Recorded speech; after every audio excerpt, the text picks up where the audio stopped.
आत्या, अव आत्या, आत्या अजून झोपल्या ते. रोज तर पहाटच उठून समजा वाडा डोक्यावर घेते त्या. स्वतः बी झोपत नाहीत आणि मला बी झोपू देत नाहीत. आणि आजच एवढी कशी झोप लागली या. रातचं जेवायला बी आल्या नाहीत.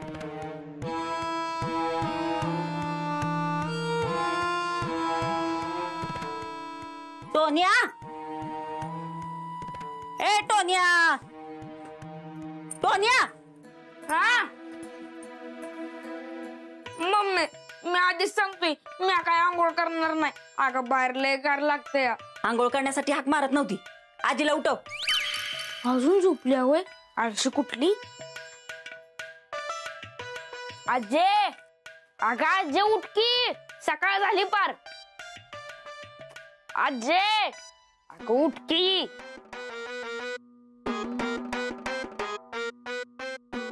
अगं उठ की आजे.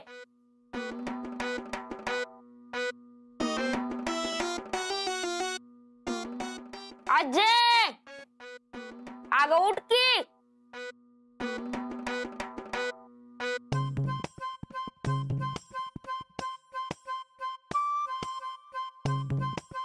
अयो, आजी मरली वाटतं.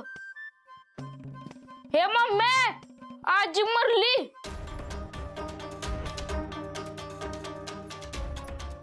आत्या, अव आत्या, आत्या, आजी मरली. ए आजी मरली आमची. अव आत्या, अव उठा की, माझ्याकडे बघावं. आत्या, असं कसं झालं?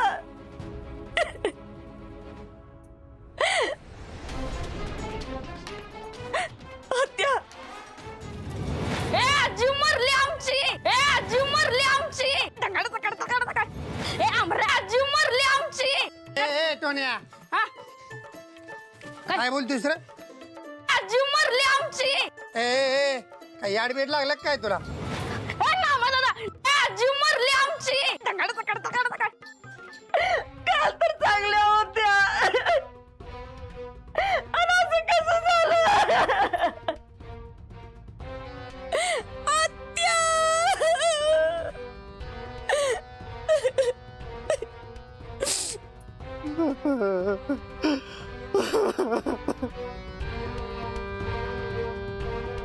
माझ्या हातचा चहा बी प्यायला तुम्ही. तुम्हाला थंडी वाजते म्हणून चादर बी घातली चांगली. आत्या, अव अव तुम्हाला डिंपलचं लगेच बघायचं आहे. अजून टोन्याला चांगलं शिकून सावरून मोठं झालेलं बघायचं होतं ना.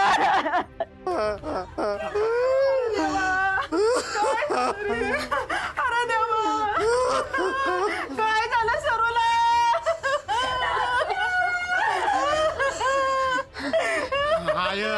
अगं तू गप की ग. तिथं मंगलवहिनीची बघ काय हालत झाली. जाऊन तिला सावर जरा जा.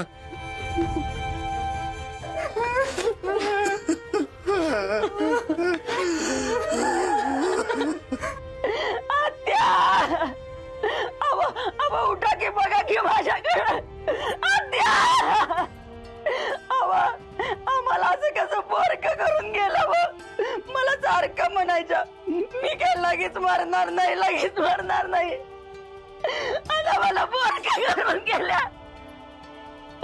आत्या, सरे,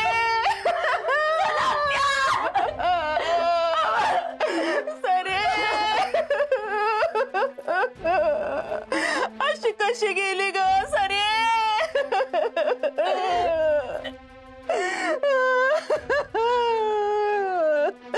दिसत नव्हतं तरी गावात कोण कुठं कसं गेलं अगदी बरोबर सांगायचीस की ग. आणि एवढ्या लांब जाताना मला काहीच कसं सांगून नाही गेलीस सरे. चला आत्या, अहो तुम्ही तरी सांगा की त्याला उठायला. तुमचं ऐकतेला त्या सांगा की त्याला. हे सरे, सरे उठ की ग उठ बघ तुझ्या लेकाकडे बघ सुकून गेलंय पोरग अगं नातीकडं बघ नातवाकडं बघ सगळी तोंड पाडून बाहेर बसल्या ती सरे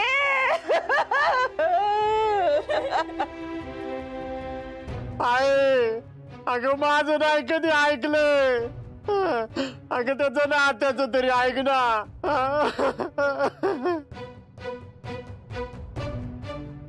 अगं तुझ्याशिवाय कसं जगू मी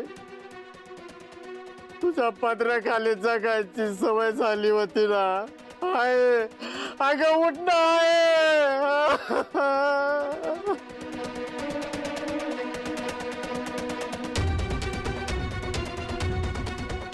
बाबू अरसावर की आता स्वतःला म्हातारं माणूस आणि पिकलं पण सारखंच की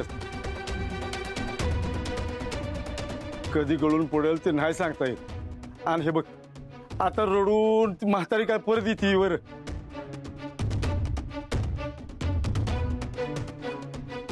सर्वांची इतक्यात जातील असं वाटलं नव्हतं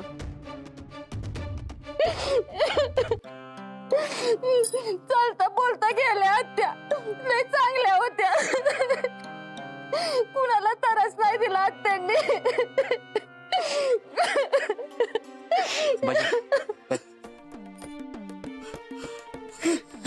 लगा आता पुढचं बघावं लागेल मी कापड अगरबत्ती आणि मडकं घेऊन येतो तू लोकांनी घेऊन तिरडी बांधून ठेव नाही लगा नाम्या ते यातलं काय मला जमल असं वाटत नाही बघ लगा म्हातारी खोचक होती पण ती सवय झालती लगा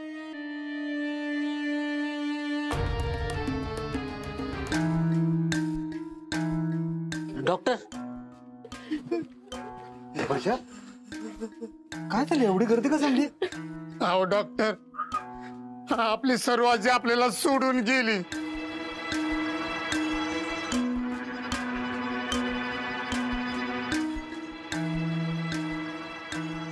काय झालं अचानक अशा कशा तुम्ही चेक केलं का त्यांना माहित नाही डॉक्टर तुम्हीच एकदा चेक करून बघा ना हो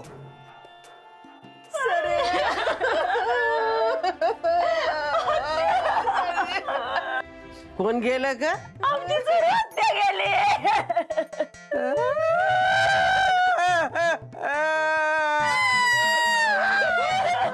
अगं गप्पा मी जिथे आहे आत्या तुम्ही जिथे आहे आत्या तुम्ही चला बघू बाहेर तुम्हाला माहित नाही काय घडलं ती चला बाहेर संधी जमा झाले त्या चला चला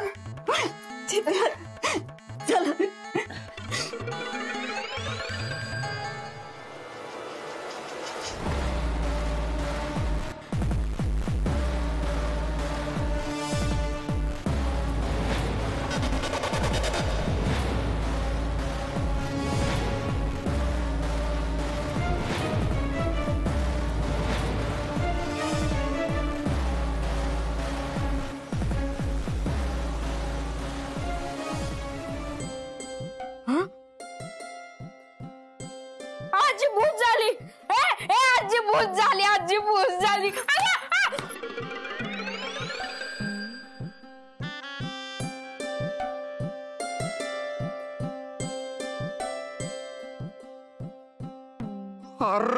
लका लका लका म्हातारी जिते की लगा अरे मी काय अशी सहजासहजी मरती वय त्या मला धायला विचार करायला लागल मला वर नेताना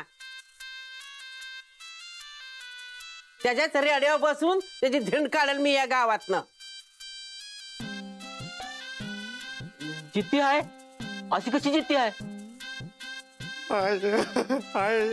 अरे मी आता जिवंत आहे कळलंय ना मग कशाला रडतोयस रा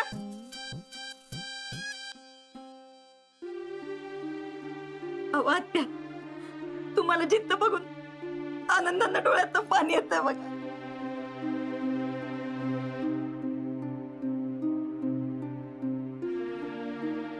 हाय तुला जर काय झालं असते ना तर खरं डोकं आपटून जीव सोडला असता का मी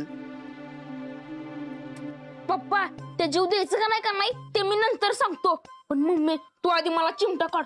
अगं मला विश्वासच बसना की आजी जितते. लवकर काढ, काढ लवकर. काय म्हणता? काय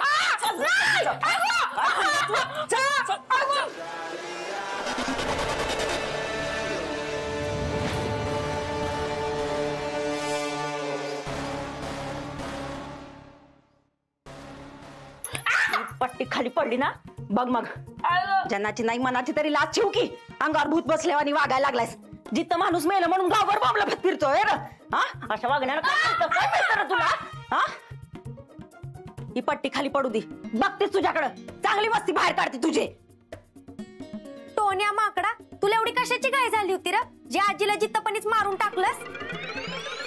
पाकतेरडी बांधा निघाली होती लोक याच्या असल्या गुन्ह्यानं. बांधेल की माझी तिरडी. मी सगळ्यांना पोचवल्या बिगार मारणार नाही.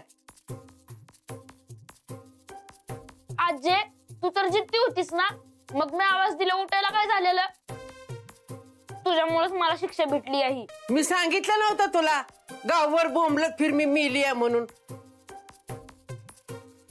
अरे लय थंडी वाजत होती म्हणून कापसाचं बोळ घातलं होतं कानात. त्यांना ऐकायला आलं नाही तो हाका मारलेल्या. बरं झालं आजी तू उठलीस, नाही तर आज तुझं काही खरंच नव्हतं. नाहीतर काय खरं नाही. मी भूत बनून तुमच्या मानकुटीवर बसली असती. अशी सोडतीये वय तुम्हाला मी? खरं सत्य, तुम्ही आम्हाला सोडून जाऊ नका.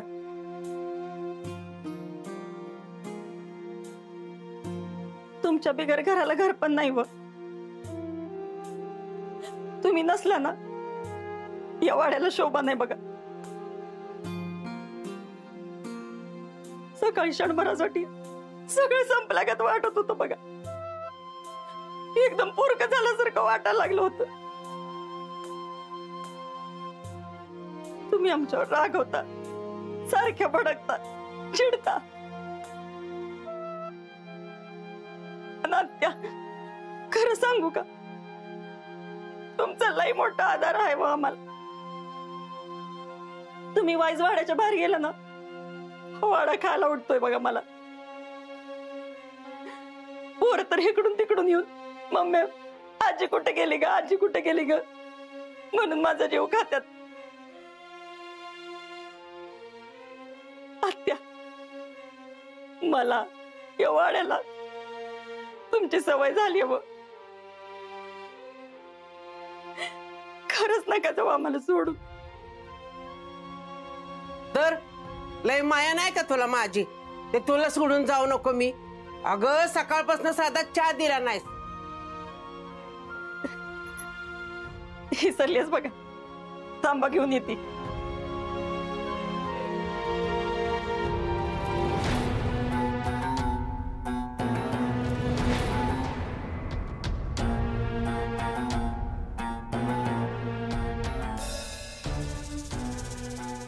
आजी या गोळ्या कसल्या आहेत ग? तुझ्या कमरेतनं पडल्या आता. अगं त्या कंपाऊंडरने दिलेल्या मंजू जवळ दिल्या होत्या आणि ती पुढेच बसली माझ्या. पण मी खायचं नाटक केलं.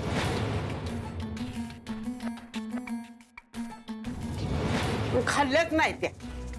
का बर ग? त्यांनी दिलेल्या गोळ्या नकोत मला. जा देऊन याचा परत.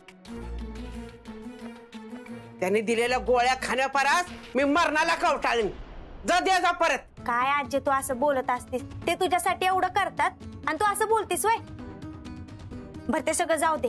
ह्या गोळ्या मी डॉक्टरांनी देऊन येते. हा खाली वाग. आजी तू ह्याच्याकडे लक्ष दे ग. हा देते. कोण्या कशाला उभा राहिलास रे? तुला घातलं तुला डाबऱ्यात.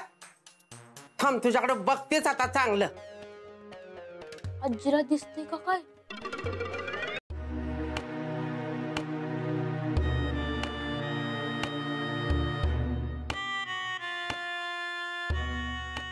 हे काय, तुम्ही नाश्ता नाही केला आणि गोळ्या सुद्धा नाही घेतल्या? काय झालं? मी तुमच्याशी बोलतीये. तुम्हाला माझ्याशी बोलायचं नाहीये का? इतके दिवस झाले तुझ्याशी बोलायचा प्रयत्न करतोय मी. तू एकतरी शब्द बोललीस का माझ्याशी? जोपर्यंत तू पूर्वीसारखं बोलणार नाहीस ना तोपर्यंत मी काहीच खाणार नाही आणि या गोळ्या सुद्धा घेणार नाही. हे बघा, इमोशनल ब्लॅकमेल करण्याचा प्रयत्न करू नका. तुम्हाला वाटत असेल असं वागून माझा राग शांत होईल, पण असं काही होणार नाहीये. मंजू, तुझ्या इतकाच मलाही राग येतो. खरं तर तुझ्यापेक्षा जास्त येतो, हे विसरू नकोस. नाही विसरत मी. या घरात रागवायचा अधिकार फक्त तुम्हाला आहे का? म्हणजे चुका तुम्ही करायच्या आणि मी साधं रागवायचं सुद्धा नाही, तेवढा सुद्धा अधिकार नाहीये का माझा? अगं, रागवायला कोण नाही म्हणते तुला, पण मला सांग, हा राग धरून आपल्यातला वाद सुटणार आहे का? किती वेळा सॉरी म्हणायचंय मी? सांग एकदाच मला. हे तुमचं नेहमीच झालंय. आधी मला वाटेल ते बोलायचं आणि मग सॉरी म्हणायचं, मग मी तुम्हाला माफ करायचं आणि आधी काही झालंच नाही असं वागायचं. पण नाही, या वेळेला असं काहीही होणार नाहीये, कारण या वेळेला तुम्ही मला खूप दुखावलंय, हर्ट झालीये मी. सगळे आरोप मान्य आहेत मला, सगळं मान्य.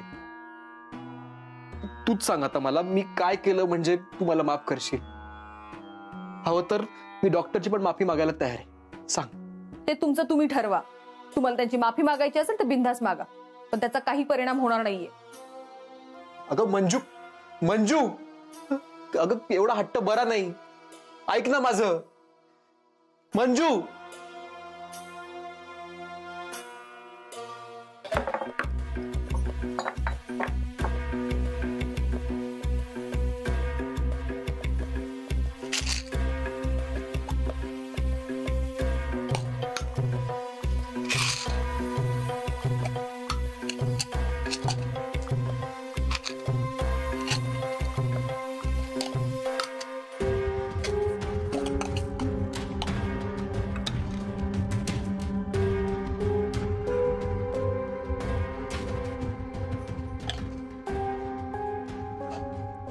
काय करतेस डिंपल? अहो, काल तुम्ही आमच्या आजीला गोळ्या दिल्या होत्या ना, त्या तिनं खाल्ल्याच नाही म्हणून डब्यात ठेवली. काय मूर्खस तू? कोणाला विचारून डबे ठेवलेस?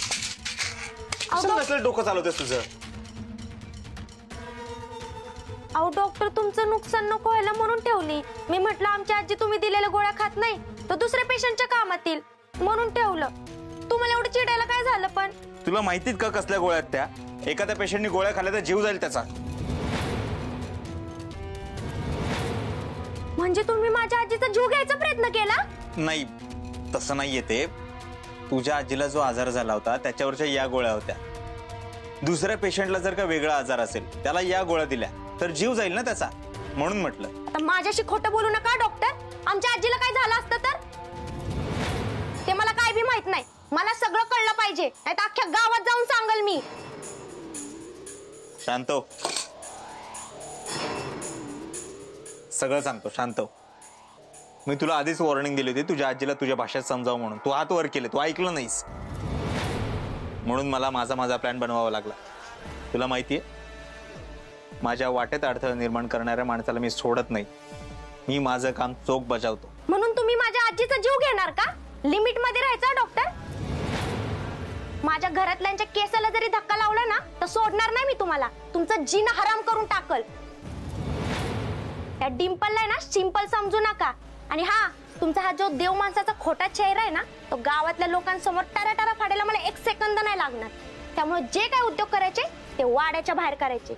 माझ्या माणसांना त्रास झाला नाही पाहिजे, आधीच सांगते. ते तुझ्या माणसांना पण नीट समजावून सांग. माझ्या वाटेत अजिबात अडथळा निर्माण करायचा नाही. असंही तुझ्या वाड्यातल्या माणसांना मी माझी माणसं समजतो, पण माझ्या वाटेत जर का अडथळा निर्माण केला तर मी त्यांना सोडणार नाही. मग ती जवळची असू दे किंवा लांबची असू दे. हे तू सुद्धा लक्षात ठेव. माझी गॅरंटी ते तुमच्या आड येणार नाहीत. त्यांच्याच फायद्याचं आहे ते. आणि मला काय हौस नाही आली कारण नसताना माणसांना मारायची. आमच्या आजीने असं काय केलं होतं जे तुम्ही त्याला संपवायला निघाले? कारण मी जे केलंय त्यांनी ते पाहिलंय. काय पाहिलं? संजूला पुरताना पाहिलंय त्यांनी. सगळं दिसतं तुझ्या आजीला. काय बी नका बोलू डॉक्टर. एवढं वर्ष झाले मी बघते, तिला नाही दिसत. तुझा माझ्यावर विश्वास नाहीये. मी बोलतो ते खोटं वाटतंय. तू चल माझ्यावर, तुला सांगतो. हो डॉक्टर, चल.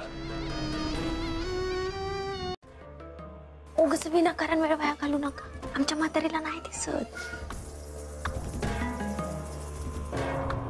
आता हे काय करताय तुम्ही?